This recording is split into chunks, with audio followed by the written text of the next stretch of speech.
Even though the person you're dealing with is full of snakes, if you offer your hand in trust and it's real, you will evoke the best in them. If I offered everything I could to a partner, who would I be? The harder you work on offering other people what they need and want, practice stupidly for 20 times and we'll talk about it, and then maybe we'll get it right for the next 10,000 times. Yeah, I'm going to be your worst nightmare.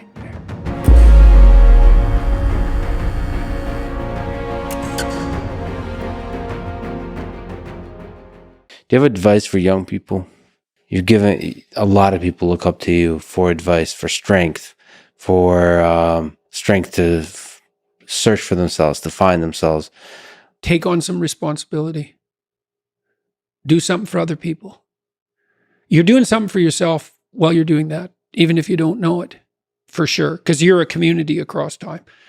Find something to serve. Somebody to help. Someone to help. To solve. Find a job. Do your best with the customers. Don't be above your job. You're going to get an entry-level job when you're a kid. Well, what else would you want? You want to be the boss? What do you know? You don't know anything. You could be the boss of your job. You know, if you're working in a grocery store, or you're working in a convenience store, assuming you're not working for terrified tyrants, you can be nice to the customers. You can develop your social skills. You can learn how to handle a boss-employee relationship. You can be there 15 minutes early and leave 15 minutes late. Like, you can learn in an entry-level job, man. And I'll tell you, if you take an entry-level job and you learn, and it's a reasonably decent place, you will not be in an entry-level job for long, because everyone who's competent is desperate for competent people. And if you go and show yourself as competent, there'll be a trial period, but if you go show yourself as competent, all sorts of doors you didn't even know were there will start opening like mad. So you strive for competence, for craftsmanship. Yeah. For discipline. You know, I mean, I said in one of the chapters in my books is focused on putting your house in order. It's like, well, how do you start? Make your bed. You know, it actually took me quite a long time in my life before I made my bed regularly in the morning. Most of my life was in pretty good order, but that was one thing I didn't have in order. My clothes in my closet as well, all that's in order. Not all of it. I'm cleaning out some drawers right now, but look around and see what bugs you in your room. Just look. It's like, okay, I'm in my room. Do I like this room? No, it bugs me. Okay, why? Well, the paint's peeling there and it's dusty there and the carpet's dirty and that corner's kind of ugly and the light there isn't very good and my clothes closet's a mess, so I don't even like to open it. Okay, that's a lot of problems. That sucks. That's a lot of opportunity. Pick something and fix it. Something that bugs you. Yeah, but not too much. So the rule is pick something you know would pick a problem. Pick a solution to it that you know would help, that you could do, that you would do. So you have to negotiate with yourself. It's like, well, I won't clean up this room. How do you know? I've been in here for 10 years and I've never cleaned it up. It's like, well, obviously that's too big a dragon for you. Would you clean one drawer? Find out. And so imagine now you want to be happy when you open that drawer and you think, well, that's stupid. It's like, is it? Maybe it's your sock drawer, which I cleaned up in my room the other day, by the way. You're gonna open that every morning. Yeah. So that's like 30 seconds of your life every day. Okay, so that's 3 minutes a week. That's 12 minutes a month. That's 2 hours a year. So maybe your life is made out of, you've got 16 hours a day. Let's figure this out. 12 in an hour, 12 in an hour, 144 in 12 hours. Yeah, let's say 200. 200 5-minute chunks. That's your life. Ladies and gentlemen, Jordan Peterson did just some math how many 5-minute chunks there are in a day. And I'm pretty sure that's pretty accurate. It's approximately right. So you got 200 5-minute chunks and they repeat. A lot of them repeat. Mm-hmm. So if you get every one of those right, they're trivial, right? Who cares what my sock drawer looks like? It's like, fair enough, man, but that's your life. The things you repeat every day. The mundane things. Think, I could get all those mundane things right. That's the game rules. It's like, now all the mundane is in place. Now you can play because all the mundane's in place. And this is actually true. So with children, imagine you want your children to play. Well, play is very fragile neurologically. Any competing motivation or emotion will suppress play. So everything has to be in order. everything has to be a walled garden before the children will play. That's a good way of thinking about it. So you put everything in order and you think, oh my God, now I'm tyrannized by this order. It's like, no, you aren't, not if it's voluntary. And then the order is the precondition for the freedom.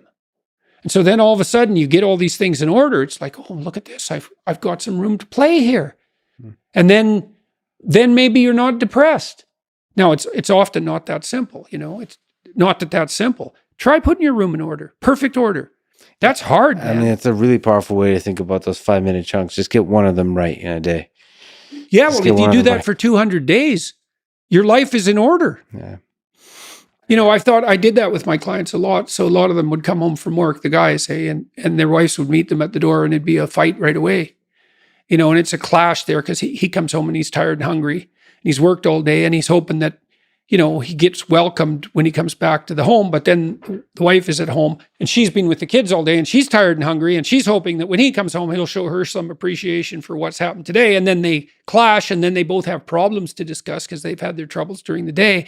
And so then every time they get together, they're not like it's a bit of a fight for 20 minutes and then the whole evening is screwed. Mm-hmm. And so then you think, okay, here's the deal. It's knock and the door will open. Okay, you get to pick what happens when you come home, but you have to figure out what it is. So now this is the deal. You treat yourself properly.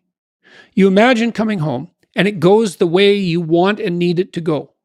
Okay, what does that look like?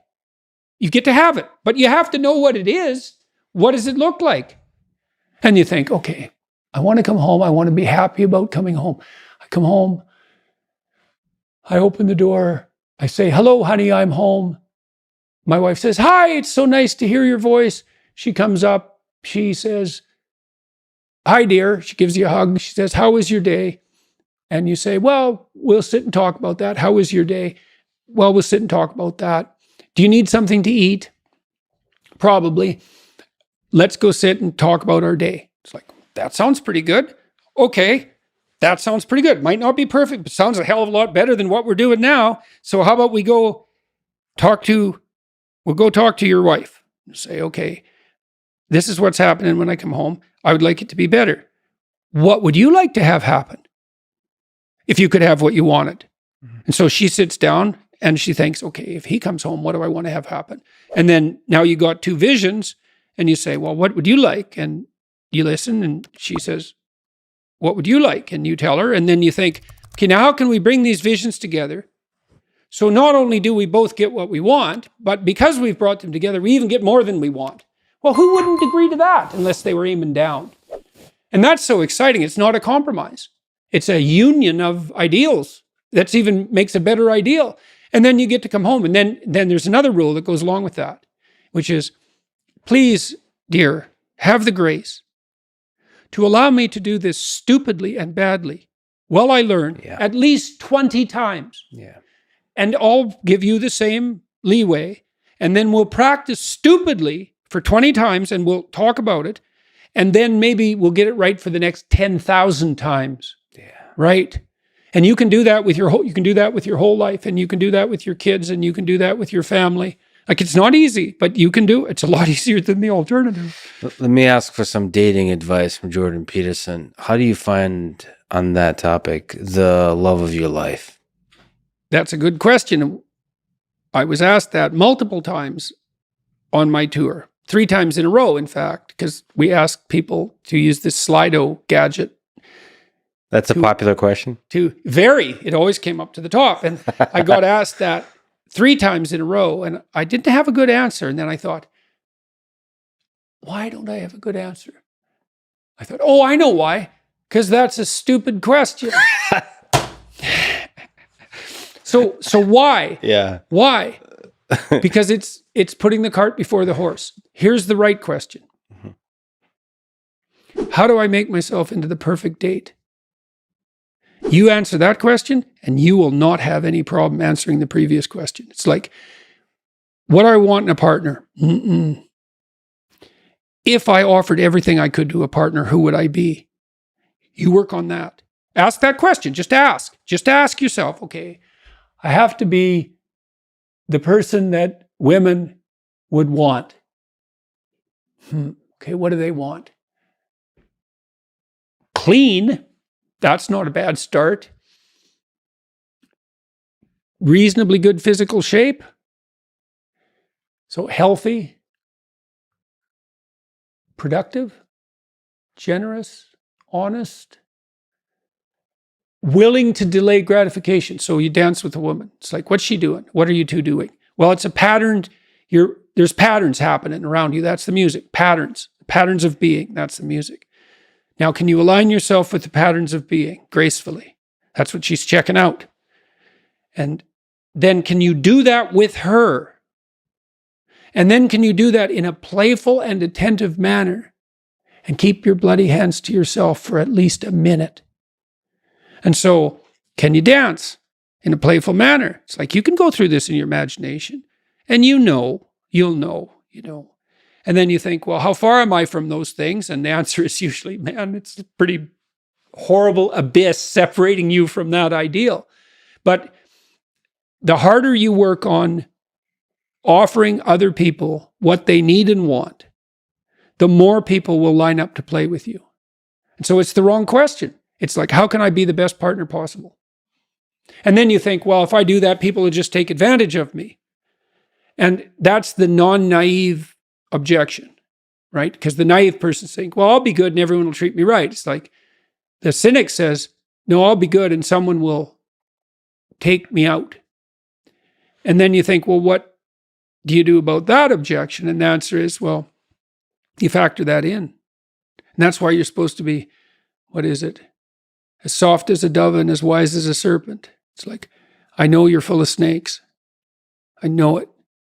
Maybe I know it more than you do. But we'll play anyways. And Take that's a the good risk anyway. That's right. Voluntarily, right?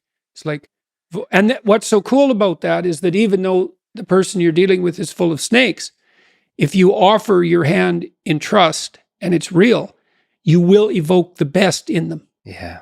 And that's true. Even I've dealt with people who were pretty damn criminal and pretty psychopathic and sometimes dangerously so.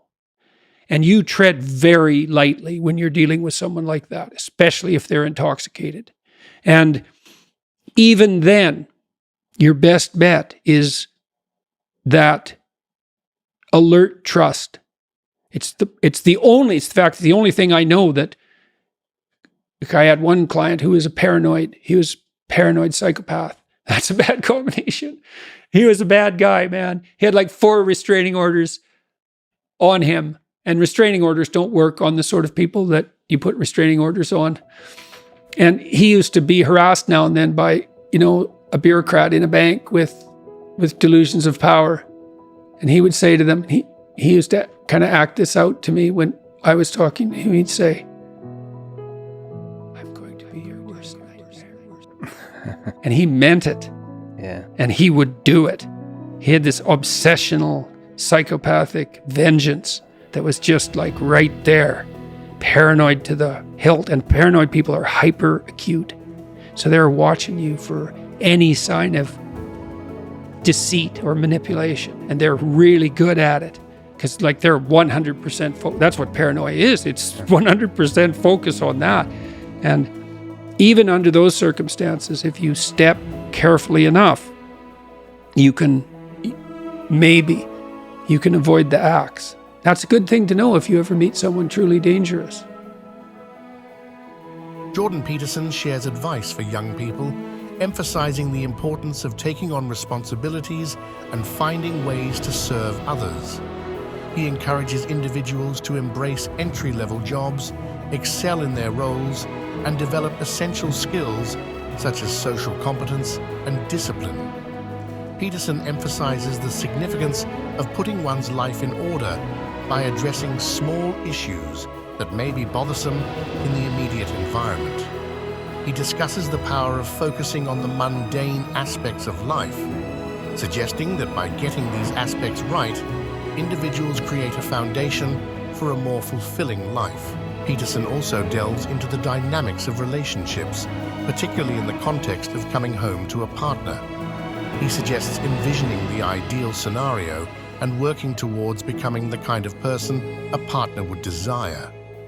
Peterson dismisses the idea of finding the perfect partner, urging individuals to focus on being the best partner themselves. He addresses concerns about potential exploitation, advising a balanced approach of being soft as a dove and wise as a serpent. Furthermore, Peterson provides insights into dealing with challenging individuals, including those with criminal tendencies. He underscores the importance of alert trust in navigating interactions with such individuals, highlighting that genuine trust can evoke positive responses even from those with problematic behavior. Overall, Peterson's advice revolves around personal responsibility, self-improvement, and the understanding that positive change often starts with individual actions and attitudes.